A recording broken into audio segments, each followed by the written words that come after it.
izin bertanya, apabila di masa lalu pernah lalai dalam menjalankan solat, lupa ya beberapa kali, apakah wajib diganti ataukah cukup dengan bertaubat kepada Allah? Karena saya pernah mendengar tidak boleh melaksanakan solat sunnah sampai semua solat yang pernah ditinggalkan diganti. Tapi saya juga pernah mendengar cukup bertaubat kepada Allah dan berjanji tidak akan mengulangi lagi. Mohon bimbingannya Ustaz. Allah barik fi.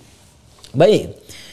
Seorang yang pernah bermaksiat, apapun itu jenisnya, baik maksiatnya terkait dengan Allah, bermaksiat kepada Allah secara langsung, ya, contoh diminta untuk beribadah, solat itu kan bagian pokok kepatuhan kita, bukti keimanan kita kepada Allah. Quran surah ke-20 Taha ayat ke-14, ya, solat itu bagian pokok pembuktian iman kita kepada Allah. Innani anallahu la ilaha illa ana fa'budni wa aqimis salata lidzikri. Aku adalah Allah, tak ada Tuhan yang layak dipertuhankan disembah selain aku, kata Allah, maka sembah aku. Ya, bagaimana menyembahmu ya Allah? Wa aqimis salat, tunaikan salat. Ya, untuk mengingat aku, kata Allah. Quran surah ke-20 Taha ayat yang ke-14. Ada orang tak solat, ya, tapi dia mengaku beriman, atau dia menunda-nunda solat, ya, atau solat semahunya. Ada orang puasa Daud, dia solat Daud. Puasa Daud tu dia puasa Senin, Selasa dia rehat. Ya, Rabu dia puasa, Kamis dia rehat. Tu puasa Daud. Ada ni orang solat Daud. Ya, subuh dia solat, zuhur tak. Asar dia solat, maghrib tak. Itu solat Daud. Itu tidak ada. Ya, dia melakukan itu, dia maksiat pada Allah. Maksiat dalam hal ibadah. Ada maksiat hakun adami, ya, maksiat yang terjadi dari anggota-anggota tubuh pada soalan-soalan yang memang dilarang oleh Allah. Ya, lisan cakap yang baik, dia bercakap tak baik, dia mencela orang lain. Padahal Allah mengatakan, ya ayyuhalladzina amanu la yaskhar qaumin qaum. Hai orang-orang beriman, jangan saling mencela. Quran surah 49 ayat 11, ya. Dia mencela, dia bermaksiat. Semua jenis maksiat ni, baik terkait hubungan dengan Allah ibadah atau terkait dengan interaksi sosial dalam kemanusiaan, muamalah, itu cara mengobatinya untuk kembali pada jalur yang benar. Cara pertama adalah dengan bertobat. Quran surah keempat An-Nisa ayat 17. Quran surah keempat An-Nisa ayat 17. Innamat taubatu 'ala Allahi lilladzina ya'maluna as-su'a bijahalatin thumma yatubuna min qarib. Sungguh taubat yang diterima oleh Allah itu subhanahu wa ta'ala, taubat yang diterima oleh Allah itu subhanahu wa ta'ala adalah taubat dari perbuatan buruk, su. Ya, perbuatan buruk, su itu perbuatan yang menyalahi ketentuan Allah. Ya, diminta memandang yang baik, dia pandang yang tak baik. Diminta solat, dia tak solat. Itu perbuatan buruk. Dan sumbernya dari nafsu yang digoda oleh setan. Jadi perbuatan su itu sumbernya dari nafsu yang diprovokasi oleh setan, digoda oleh setan, dikuasai oleh setan. Itu ada di Quran surah ke-12 Yusuf ayat 53. Wa ma ubarri'un nafsi innan nafsa la'ammaratun bis-su illa ma rahima rabbi. Kita tak mampu menganggap diri kita suci karena ada nafsu yang masih diprovokasi, digoda oleh setan. Orang yang mengikuti godaan-godaan setan itu, was-was setan itu, maka nanti jiwanya akan mengikuti perintah setan, mengajak pada keburukan. Itu yang disebut dengan ammarah bisu namanya. Ya, mata melihat yang buruk, su. Lisan cakap yang buruk, su. Telinga dengar yang buruk, su. Jamak dari su, sayyiat namanya. Bila banyak dikerjakan, sayyiat. Allah itu punya sifat Rahman, punya sifat Rahim, yang tidak menginginkan hambanya pulang membawa maksiat. Kamu ini lahir bersih, bersih keadaannya, tampilannya bersih, tak ada dosa, tak ada keburukan, tak ada kotoran. Kenapa pulang kepada Allah jadi kotor? Kerana itu Allah tak berkehendak. Allah tidak berkehendak bila ada hamba satu pun pulang kepada Allah dalam keadaan maksiat, dalam keadaan kotor. Maka sepanjang dia hidup diberikan kesempatan untuk taubat. Taubat ini nanti yang berpeluang membersihkan kembali kotoran-kotoran dosa dan menyucikan jiwa-jiwa yang penuh dengan dosa-dosa. Ini taubat namanya. Nah, taubat itu nanti ada 3 turunan hukumnya. Ada 3. 1, mengakui kesalahan. Salah ini. Jadi kalau kita sadar, ya pernah salah, itu sudah sepertiga taubat. Dan itu mahal sekali. Hidayah Allah mahal sekali. Itu yang tak dipunyai oleh syaitan. Syaitan itu tak punya itu. Ya, karena sifat sombong, dia tahu Allah itu penerima taubat, tapi tak mahu taubat. Ketika diminta oleh Allah itu untuk taubat, diberikan isyarat tu, dikonfirmasi, ditanya, "Ma mana'aka alla tasjud Ya, ma mana'aka alla tasjuda idz amartuk. Kenapa kau tak mau sujud ketika aku perintahkan? Itu kan isyarat taubat. Ya, Quran surah ke-7 ayat 12. Ya, tapi dia tak mau taubat. Ya, tak mau taubat. Dia menjawab, ana khairum minhu, khalaqtani min narin wa khalaqtahu min tin. Aku lebih hebat. Nah, itu bahaya. Kesombongan itu bisa menutup seseorang untuk bertaubat kepada Allah. Itu bahaya sekali. Karena itu Allah mengharamkan kesombongan. Ya, karena sayangnya kepada hamba diharamkan kesombongan supaya masih berpeluang untuk taubat. Itu bedanya syaitan dengan manusia. Ingat ya? Manusia salah karena ada nafsu, tapi manusia taubat. Adam manusia diberi contoh oleh Allah, ya, supaya bisa diteruskan pada anak cucunya. Diberi contoh, Adam keliru, lalu kemudian diberikan jalan taubat. Al-Baqarah ayat 37. Fatalaqqa Adamu min rabbih kalimatin fataba alaihi. Adam menerima talaqi ayat-ayat taubat. Ya, dia memohon kepada Allah, Rabbana zalamna anfusana wa illam taghfir lana wa tarhamna lanakunanna minal khasirin. Taubat, dia diterima taubatnya. Syaitan salah, diberi kesempatan taubat, dia tak taubat. Ya, jadi jangan ikuti jejak syaitan. Wala tattabi'u khutuwatis syaitan. Quran surah kedua ayat 168. Jangan ikuti langkah syaitan. Kita beza dengan syaitan, kita beda dengan syaitan. Manusia salah, manusia taubat. Syaitan salah, syaitan tak kenal taubat. Jadi kalau ada manusia bersalah, pernah berbuat salah, tak mau dia taubat, itu patut diduga. Boleh jadi sedang dikuasai oleh syaitan. Nah, jadi kalau ada pertanyaan, itu pertanyaan fitrah. Ya, saya pernah salah. Itu selalu ada fitrah itu. Ya, dua anak Adam yang pernah salah satunya bermaksiat itu dan berkehendak untuk membunuh membunuh anak Adam salah satunya. Ada kisah dua anak Adam itu di surah Al-Maidah, ya, ayat 27 itu, ya, sampai dengan 30, ya. Watlu alaihim bil haqqi watlu alaihim naba ibna adam bil haqqi id qaraba qurbanan fataqabbala min ahadihima wa lam yutaqabbal min al-akhar. Muhammad SAW kisahkan, bacakan kepada umatmu, ya, tentang kisah dua anak Adam yang diperintahkan untuk berkorban. Yang satu berkorban baik, yang satu tidak. Ya, maka yang satu diterima, yang satu tidak. Maka yang kecewa ini dia merasa cemburu, ingin membunuh. Nah, ketika akan membunuh ini fatawat nafsu lahu nafsuhu, fatawat tawa itu artinya naik turun. Ya, jadi enggak ya, lakukan tidak ya. Nah, itu di fitrah kita itu selalu ada bagian fitrah yang mencegah berbuat maksiat. Ada yang sifatnya mencegah dari awal, ada yang sifatnya menyesali. Ya, menyesali itu sambil mencela. Kenapa tadi saya harus marah nih sama anak nih? Kenapa tadi saya harus mencela dia? Kenapa tadi harus saya cemberut? Kenapa tadi saya harus berkata yang kasar? Padahal saya bisa berkata yang lembut. Nah, itu ada penyesalan yang kedua sambil mencela diri. Nah, bagian yang kedua ini setelah tak mampu mencegah, dia menyesali, disebut lawam namanya. Sifatnya lawamah. Ya, makanya ada yang dikenal dengan nafsul lawamah. Diri, jiwa yang mencela. Kenapa melakukan itu? Nanti puncaknya terjadi di akhirat, saat kembali, saat hari kiamat. Ya, banyak orang menyesal, kenapa dulu tak begini? Kenapa dulu harus begitu? Nah, itu ada di surah Al-Qiyamah, surah ke-75, ayat yang kedua. La uqsimu biyaumil qiyamah, wa la uqsimu bin nafsil lawamah. Ya, aku bersumpah, kata Allah, ya, ada di jiwa-jiwa itu sebetulnya yang menyesali perbuatan buruk itu kenapa terjadi. Nah, taubat itu karena harus membuktikan kesungguhan untuk berubah, itu harus menyentuh kepada jiwa yang terdalam tadi. Karena itu harus ada unsur pengakuan, yang kedua unsur penyesalan. Unsur pengakuan itu secara fitrah akan muncul dengan sendirinya. Karena itu kalau keluar dia di pernyataan, itu Masya Allah, itu sudah hidayah Allah yang sudah masuk ke dalam jiwa. Jangan tinggalkan. Cepat ambil. Ya, siapapun pelaku maksiat akan ada bersitan, sekelebat dalam jiwanya itu berpikir, apa aku harus selalu begini gitu? Ya, mungkinkah aku berubah? Nah, kalau ada hal semacam itu sudah hidayah. Ya, kalau ada orang banyak berbuat maksiat pun kita sekelilingnya itu kita mendoakan, malam-malam kita sujud minta pada Allah supaya diberikan hidayah. Jangan-jangan dia itu ditempatkan jadi tetangga kerabat kita, berkehidupan dengan kita supaya memang kita bisa mendoakan dia. Ya, bukan mengutukinya, mencelaknya, tidak. Mungkin supaya dengan adanya kita ini dia bisa melihat jadi wasilah hidayah dari Allah Subhanahu wa taala. Jadi pertanyaan semacam ini itu sudah sepertiga bagian dari karunia Allah. Selanjutnya apa? Sesali. Sesali itu. Jadi mengakui. Nah, ini sudah disampaikan. Kedua, menyesali. Menyesali itu sudah bagian perwujudan, ya, supaya kita bisa mengendalikan nafsul lawamah tadi, supaya tidak dibawa ke akhirat. Ya, jadi dengan menyesali itu nanti digugurkan oleh Allah hal-hal terkaitnya sehingga lapang hati kita. Ciri orang taubat itu, ya, kalau dia sudah bertobat mendekat kepada Allah, yang pertama diberikan oleh Allah kelapangan hatinya, ada ketenangan. Ya, yang tidak bisa dirasakan ya dengan bandingan-bandingan materi. Tak sama dengan ketika diberi materi dunia, dikasih wang, ya senang, bahagia, lapang, dikasih kereta, bahasa Malaysia kereta, mobil, ya, atau fasilitas lain, senang, lapang. Taubat tu punya ciri sendiri, tak sama dengan kebahagiaan itu.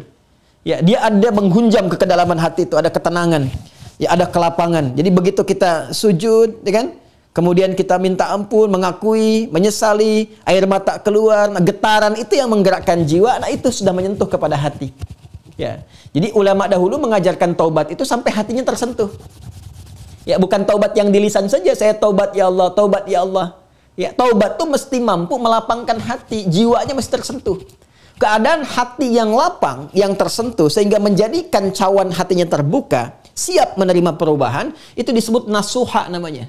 Nasuha. Ya, karena itu pernah dengar nasihat. Saya mau minta nasihat dari Ustaz. Nasihat itu dari kata nasoha, sesuatu yang melapangkan. Karena kalau kita dengar nasihat, hati kita lebih lapang. Anda punya masalah, konsultasi, diberikan jawaban, hati lapang. Itu nasihat namanya. Ya, seakar dengan kata nasoha. Nasoha yansohu. Sifat keadaannya disebut nasuha. Karena itu kita mendengar ada ungkapan, istilah bahkan diambil dari ayat-ayat yang sampai kepada kita, taubat nasuha. Ya kan? Taubat apa? Nasuha. Taubat yang mampu melapangkan hati. Caranya bagaimana? Mengakui, menyesali. Penyesalan itu harus langsung bisa menyentuh kepada jiwa. Ya. Karena itu ada ulama mengajarkan istighfar sekian kali supaya jiwanya tersentuh, bangun di malam hari, ya kan? Yang ketiga, di bagian terakhir, membuktikan perubahan dari hasil taubat itu. Membuktikan perubahan dari hasil taubat itu dengan beramal soleh. Dengan beramal soleh. Jadi kalau saya bisa ilustrasikan seperti ini. Bismillah. Ini salah. Perbuatannya disebut dengan su. Ya, dengan segala turunannya. Mata salah, telinga salah, lisan salah sampai ke kaki, itu perbuatan su. Jamaknya sayyiat. Ya, tadi Quran surah ke-4 An-Nisa ayat 17 yang menggunakan su, 18-nya sayyiat. Ayat 17, innamat taubatu 'ala Allahi lil ladzina ya'maluna su'a bijahalatin. Ayat 18-nya, wa laysatit taubatu lil ladzina ya'maluna sayyiat. Ya, dan seterusnya ayat. Ini yang jelek, saya silang. Lawan dari ini namanya salih. Jamaknya salihat. Wal 'asr innal insana lafi khusr illa alladhina amanu wa 'amilus salihat. Ya, man amana wa 'amila amalan salihah. Ini tunggal, ini bentuk jamaknya. Taubat adalah jembatan yang mengalihkan perbuatan buruk ini kepada amal saleh ke sini. Tadi diawali dengan mengakui, ya Allah salah nih. Nah, biasanya Allah bantu dengan hidayah, ada pengakuan itu. Ya, ada pengakuan dalam diri kita, mengakui kita berdosa, mengakui kita keliru, kan? Diberi jalan oleh Allah, diberikan sentuhan. Nah, ini anugerah yang pertama nih. Karena itu kalau ada diberikan ini, tadi saya katakan itu sepertiga dari anugerah. Sambut dengan penyesalan, menyesali. Menyesal ini tak hanya mengatakan, kita cakap, kita katakan saya menyesal ya Allah, tak. Sampai merasakan di hati itu kelapangan. Itu disebut nasuha. Taubat nasuha, taubat yang melapangkan kepada jiwa, kepada hati. Ya, sampai merasa tenang, enak, kan? Mampu membezakan antara ini keliru, ini benar, kan? Kita menyesal, air mata keluar. Makanya Nabi pernah menyampaikan dalam kondisi seseorang itu, Masya Allah, kan? Dia dalam keadaan sunyi sendiri, lalu menetes air matanya karena merasa berdosa, ya. Menyesal dia, menetes air mata dalam kesendirian karena merasakan penyesalan dari dosa. Seketika Allah turunkan ampunan untuknya. Ya, itu banyak riwayat-riwayat yang sahih. Yang ketiga, membuktikan keberhasilan dari taubat ini dengan merubah ini yang yang sayyiat jadi saleh, salihat. Mengganti perbuatan buruk yang salah itu dengan amal yang saleh. Apa kaitan dengan pertanyaan tadi dari saudari kita yang dari Australia tadi? Ya, kaitannya adalah ini bentuknya seperti apa? Apakah harus sama dengan jenis kesalahan yang dilakukan atau berbeda? Yang penting amal soleh saja. Karena ayat-ayat Quran yang mengiringi ini sifatnya memberikan kata umum. Ya, faman taba wa aslaha. Siapa yang tobat wa aslaha. Kemudian dia memperbaiki diri. Aslaha itu kan berubah menjadi soleh. Aslaha yuslihu. Aslaha. Itu banyak ayat di Al-Quran tuh. Mentaba wa aslaha. Taba wa aslaha. Dia tobat lalu dia buktikan ingin berubah jadi soleh. Memperbaiki diri. Ya, karena katanya masih umum sifatnya, karena itu terbuka untuk bisa mengerjakan berbagai hal. Yang penting ada pembuktian. Jadi yang dituntut dari taubat itu sifatnya pembuktian saya berubah. Ya, pembuktian saya berubah. Itu intinya. Ya, jadi ketika sampai di level kedua ini pun ampunan turun. Tapi untuk membuktikan bahwa kita sudah meraih ampunan itu, kita buktikan dengan merubah diri. Berubah dari sini, bertransformasi, berpindah ke sini. Bagaimana caranya? Buktikan. Disinilah kemudian para ulama membimbing kita. Ya, ada pendapat misalnya yang mengatakan kalau jenis yang ditinggalkan perbuatan sayyiatnya atau maksiatnya ya terkait dengan ibadah kepada Allah, pernah meninggalkan salat, kan? Maka bagaimana cara memperbaikinya? Ganti, perbaiki salat ini. Ya. Dari yang pernah kemudian ditinggalkan, maka ada yang berpendapat dengan qadha salat ketika ingat dikiaskan. Ya, maka di waktu-waktu tertentu, ya, saat yang bersamaan, misal setelah salat zuhur ditunaikan, zuhur selesai ditunaikan, ya, maka yang lain ada salat sunnah, dia mencoba untuk mengganti dahulu yang terdahulu, yang pernah dia rasakan tertinggal, dia niatkan untuk mengganti. Ya, ini di mazhab Syafi'i sangat populer. Ya, maka dia salat kemudian untuk dia niatkan mengganti yang terdahulu. Begitu masuk kemudian waktu maghrib, ba'da maghrib orang sholat sunnah, dia mencoba mengganti yang terdahulu lagi. Ini satu pendapat di antara sekian ragam. Ya. Ada kedua yang berpendapat, tak dibatasi dengan sholat ini saja. Ketika dia tobat, diterima tobatnya, diampuni. Kalau sudah ampun, turun, ampunan Allah turun, diampuni, ya gugur yang kemarin itu, selesai. Tinggal dia buktikan memperbaiki. Bagaimana cara memperbaikinya? Ya, sesuai dengan keadaan dia yang baru. Kalau dia sudah kerjakan sholat zuhur, ya sudah, selesai sholatnya. Mengganti yang dulu-dulu, perbanyak amalan yang lainnya dengan sholat sunnah. Dia kejar qobliyah zuhurnya, dia kejar ba'diyah zuhurnya, untuk membuktikan kepada Allah bahwa dia telah sungguh-sungguh berubah.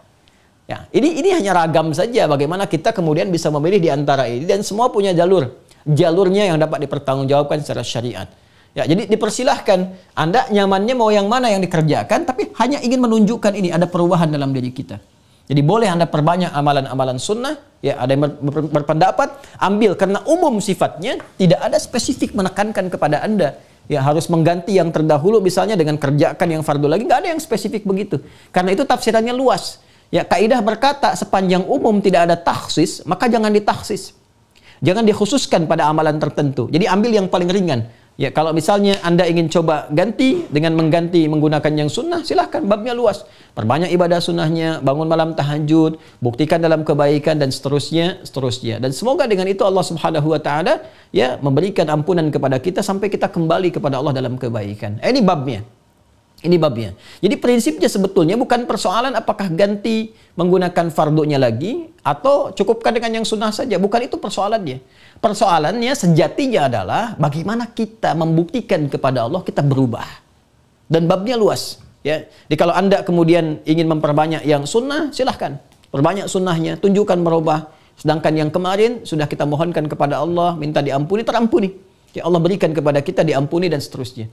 Ya, jadi kalau Anda ingin pilih kemudian untuk mengulang kembali dikiaskan sholat di saat ingatnya, ya, orang lupa saat ingatnya, pada waktu ingatnya dia itu sholat, ya, orang tertidur bangun saat bangunnya dia itu sholat. Misalnya ada orang tidur dari subuh, kemudian dari sebelum subuh dia tidur, bangun-bangun dia jam 10 misalnya kan, ya, baru ingat dia belum sholat subuh, maka saat ingatnya itu dia kemudian menunaikan sholatnya. Nah, ini dikiaskan kepada keadaan seperti itu, ya, kemudian dia tunaikan.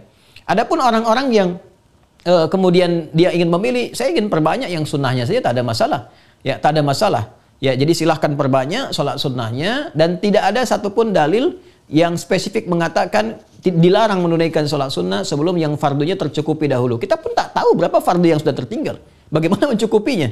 Ya, jadi nggak ada dalil spesifik seperti itu. Yang ada adalah terbuka luas untuk kita beramal, membuktikan kesungguhan kita telah berubah. Wallahu ta'ala a'lam bis-shawab, dan semoga Allah menerima taubat yang kita mohonkan kepada Allah, dan tidak ada semua kita yang bebas dari kesalahan. Saya, Anda, kita pun pasti pernah berbuat salah. Dan Allah sangat mencintai pelaku maksiat yang bertobat dibandingkan dengan seorang yang saleh yang tidak pernah merasa salah dalam kehidupannya. Wallahu ta'ala a'lam bis